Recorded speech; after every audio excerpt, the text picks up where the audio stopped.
তার সব জায়গায় প্রার্থী দেଉଛି না সিলেক্টেড জায়গায় প্রার্থী সিলেক্টেড জায়গায় আমি প্রার্থী দেଉଛି। ଓଡ଼ିଶାରେ କେତୋଟି ପ୍ରାର୍ଥୀ ଦେଇଛନ୍ତି? ଆମେ ବର୍ତ୍ତମାନ ଦେଉଛୁ 67ଟା।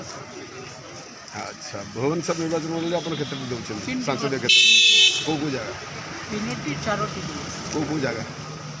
ଆପଣଙ୍କର ଏକାମ୍ର ଦେଉଛୁ, ମଧ୍ୟ ଦେଉଛୁ, ଦେଉଛୁ ଆଉ ଉତ୍ତର ଦେଉଛୁ। ଏକାମ୍ର ମଧ୍ୟ ଉତ୍ତର 3 ହେଲା ଆଉ ଗୋଟେ ଆଉ ଜୟଦେବ। ଜୟଦେବ 4ଟି ଜାଗାରେ ଆପଣ ପ୍ରାର୍ଥୀ ଦେଇଛନ୍ତି।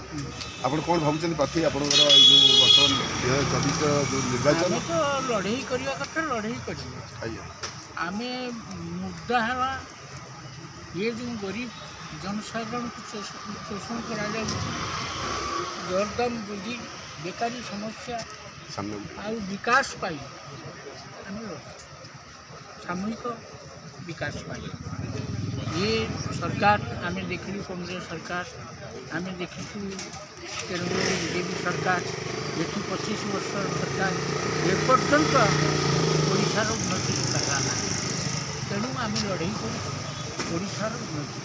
ଓଡ଼ିଶାର ଉନ୍ନତି ଆପଣ କିଭଳି ଭାବରେ ଦେଖୁଛନ୍ତି? କ'ଣ କ'ଣ କଲେ ଓଡ଼ିଶାର ଉନ୍ନତି ହେଇପାରିବ? ଓଡ଼ିଶାର ଦେଖନ୍ତୁ ଆଗ ହେଲା ଆମର କୃଷକ ହେଲେ ମେରୁଦଣ୍ଡ, 75% ଆମର ଫାର୍ମର, କିନ୍ତୁ ଅଦ୍ୟାବଧି ଆପଣ କହିଲେ 30ଟି ଜିଲ୍ଲାରେ ବର୍ତ୍ତମାନ 30ଟି ଶୀତଳ ଭଣ୍ଡାର ଅଛି କି? ଇଏ ଯଦି ସରକାର 25 ବର୍ଷ ହେଲା ବର୍ଷକୁ 2ଟା ନେଖା କରିଥାନ୍ତେ 50ଟା ହେଇଥାନ୍ତା। ଆଜି ଚାଷୀ ତାର ଯେଉଁ ଉତ୍ପାଦନ କରୁଛି ତାକୁ ଉତ୍ପାଦନ ସମୟରେ ସେ ଦେଇଦେଉଛି 2 ଟଙ୍କା 5 ଟଙ୍କା 10 ଟଙ୍କା, ଇଭିନ୍ କି ସେ ଜମିରୁ ଆଣିପାରୁନି, ମଜୁରୀ ଉଠୁନି ତାର।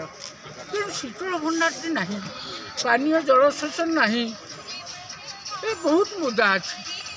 ତେଣୁ ଆପଣ ତ ଜାଣିଥିବେ, ଆମକୁ କ'ଣ ପଚାରୁଛନ୍ତି? ଆପଣ କ'ଣ ଅନୁଭବ କରିପାରୁନାହାନ୍ତି? ଆଜ୍ଞା ଅନୁଭବ ଅନୁଭୂତି ଭିତରେ ତ ରାଜନୀତି ଚାଲିଛି। ଆଗାମୀ ଦିନରେ ଏଇ ଯେଉଁ ଜନସାଧାରଣ